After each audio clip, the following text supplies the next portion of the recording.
three eras of sales. And so if you could, just give us a little background in that, what's happened in those three areas. Okay. Well, you think of era one, which was kind of the 50s into the mid-70s.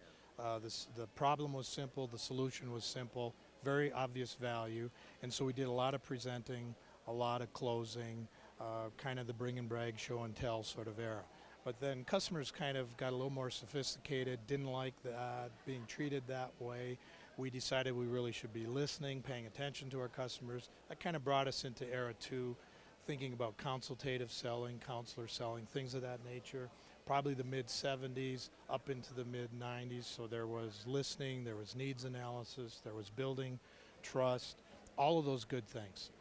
And you might think, well, why would we need to advance beyond that? And the underlying assumption of era two was that the customer understood their problem and understood the solution they needed. So if you think about the questions we were taught to ask in era two, they were questions of opinion, asking the customer what did they think the problem was, what did they think the solution would be, and with that information we would package it up.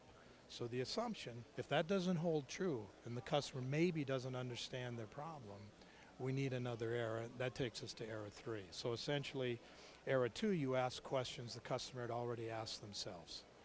Era three, because of the complexity, you're asking questions now the customer hasn't thought of asking themselves, either about their business, the problem, or about the solution, so that you're expanding the customer's clarity around the problem.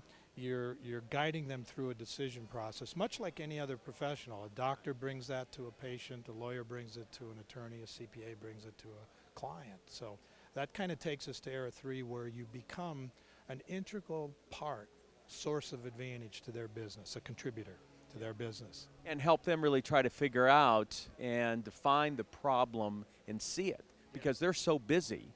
And it's obvious to us, but it's this assumption that it's obvious to them is the fatal, I think, mistake. That is, and it's one of those things. It's the old drop a frog into warm boiling everything.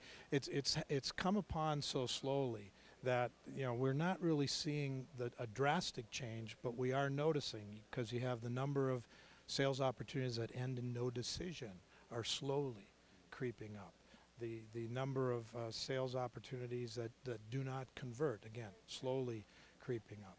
And that's the type of thing that all of a sudden things are not doing as well as they used to. Things are not working the way they used to. And they're very subtle types of things that are happening underneath the assumptions. Well, Jeff, thank you very much for bringing us the tools to deal in era three. Appreciate it. You bet. Bye-bye.